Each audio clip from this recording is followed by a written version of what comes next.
こんにちは、テリーです。こんばんは、ゆっくりです。ご視聴ありがとうございます。ありがとね。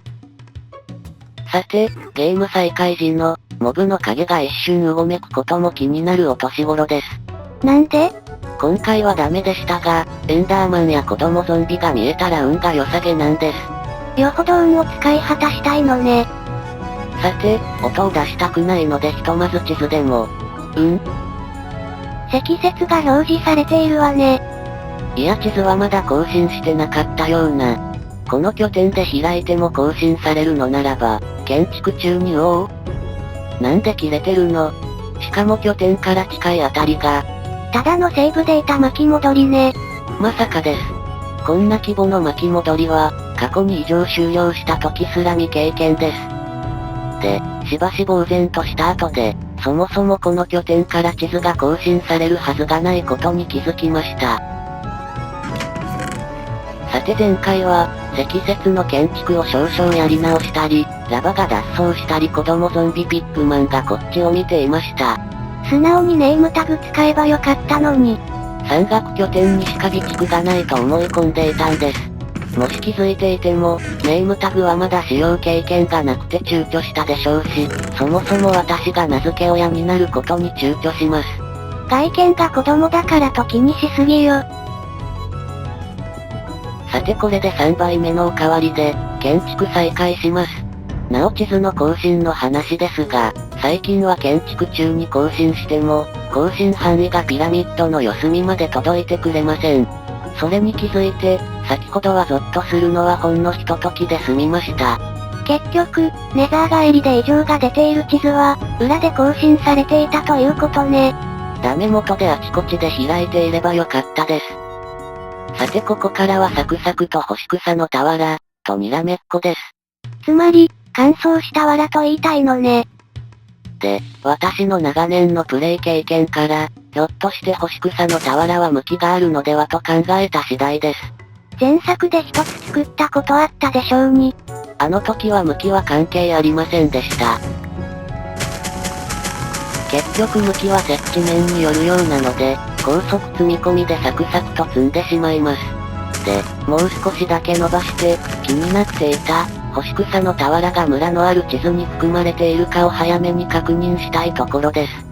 まず一通り更新してから、さて。黄色がわかりにくいことがわかりました。まあでもきちんと表示されているわね。そして3辺を積んだところで、1秒ほど眺めると、やはり黄色が表示されていることが確認できます。村を守る趣旨なら、この広さからピラミッドを建てるだけで十分だったわね。そういえば、雷で TNT が起爆することはあるのでしょうか。その時は村を雷から守ったことを誇ればいいのよ。そして、黒色羊毛を並べてみたら、黒がいい感じに縁取りとなりました。宿の黄色文字と同じ黒の縁取りね。さて次の黒色ガラスの下の松明は、今までと少々設置仕方を変えています。従来はワンスタックごとに小休憩し、そして次のワンスタックに取り掛かっていたんです。休憩なしじゃないの。ついに左手小指をしっぱなしで、2スタックまで耐えれるようになりました。成長が著しいわね。で、日が暮れてきて、普通の影が色濃くなってきたところで、普通の影が村の畑にあと少しで届きそうです。つまり、普通の影と言わないといけないのね。そういう呪いなんです。まあでもちなみに、プレイ中の私の視点は松明にほぼ固定され、普通の影はコンマ数秒のチラ見しかできなかったりします。さて、その後は羽黄と黒のガラスを積み終わり、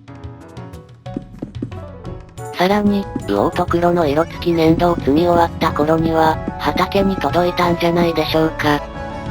村の畑の端っこが欠けているわね。ようやくです。本当にようやくピラミッドが村に達したようです。さて気分が乗ってきたところで、次は産地偽造のキノコ島3年度にかかります。正直に嘘つくんじゃないわよ。そういえば粘土といえば、拠点近くで採掘中に落下した露出峡谷の穴を塞ぐの忘れていました。時々ふとした時に思い出すのですが、大抵あれこれやってからと考えて、そのまま放置です。気にしないで、また落ちてから塞げばいいわよ。さて今回の建築ターンで最後の拠点往復です。ラバたちは脱走していないわね。脱走ターンから待機ターンに遷移したようです。で、ダークオークの木ですが、ご指摘いただいて思い出しました。おそらく数年前の記憶ですが、こんな感じで苗が4つ並んだ画像がうっすら印象に残っています。それっきりだったんだ。考えてみると、植林を意識して木を植えたのは初めてかも。多分過去に植えたのは、苗をポイ植えした時くらいです。さて、今後は 3×3 の地図は、中央の地図だけの持ち歩きとなります。ついに回すのが1枚のみとなりました。今日まで回すの我慢していたのね。それにしても、この建築ターンは色々なことがありました。やたら長く感じます。3話にまたがったものね。そして最後のイベントは、カラーブロックの建築終了宣言です。まずはもう、久々の地下資源であるとかどうでもいいので、あっさり石炭鉱石を積み終えて、これで、羊毛全色建築完了です。締めは茶色だったわね。ちなみに1分40秒ほどで積み終わりました。そしてガラスを積むのはこれで最後です。なお松明は、ピストンと粘着ピストンの下にも付ける予定です。そしてこの建築ターン最後の建築材である、最後の色付き粘土でかつ最後のカラーブロックの、建築中の最後の直線に来たところで、テリーが飛び降りて最後となったのね。違います。高さの恐怖はとっくに麻痺していますが、飛び降りるのは怖いです。建築中に影が縮む現象の原因は多分予想通りだと思うので、裏を取ろうと思います。具体的には、ここから直下の呪いの影に対して、直射日光遮断攻撃を、命中したわね。少しずれてしまいました。そして2発目。今度は急いで下を向いた上に、スローにしているので、命中した瞬間がよくわかると思います。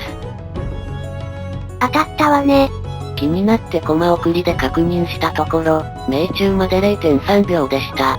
だいたい100メートルを 0.3 秒って、音速並みじゃないの。いえ、影が消えてから私の目に届くまでの時間も、考慮しないとなりません。そっちは一瞬でしょ。さて、これで色付き粘土もおしまいです。ピラミッドの進捗は 95.7% に達しました。残りの建築材は4600ブロックほどです。で、目標達成までの今後の予定ですが、残り34個の建築材は分類すると5種類に分かれます。地下と海底神殿、ネザーに機械類、そしてその他ね。さて、大まかに5種類の事柄を。地下資源はすでに1ビーコンピラミッドを揃えているので、懸念しているところはエメラルド集めです。つまり村人取引ね。で、海底神殿の課題はスポンジの数と、そして未だにポーションを作成できないことです。3カ所目のネザー要塞を探さないとね。おお、拠点が緑化しているじゃないですか。次に、ネザーの資源はほぼネザー水晶なんです。積む層によりけりですが、10から20スタックほど集めます。ゾンビピッグマンに追いかけられながらね。で、機械類はほぼ材料は揃いかけていて、例外はビーコンです。現時点でウィザスケの頭は12個中5つを確保済みです。先行して確保した分だけ気が楽ね。そして最後にその他、というかポドゾルと TNT 集めのことですが、そろそろ先延ばしせず、覚悟を決めようかと思います。現在の地図は35枚で、バランス的には次は北西から南に下って、南西から拠点に帰ってくる感じでしょうか。ひとまず15枚走り回るのね。息抜き企画では地図8枚につきメガタイガ1つを見つけていますので、この15枚に6箇所くらいメガタイガが固まっているはずです。さて、今回はここまでです。次回は早速メガタイガ探しに、行く前に廃校探索しようと思います。やっぱりね。メガタイガが見つからないと怖いじゃないですか。まあ雲の糸2スタック、あとレールを適度に集めるだけですので、廃校を一つも攻略すれば十分で、現実逃避に手頃なんです。では次回も頑張っていきます。それではまたね。バイバイ。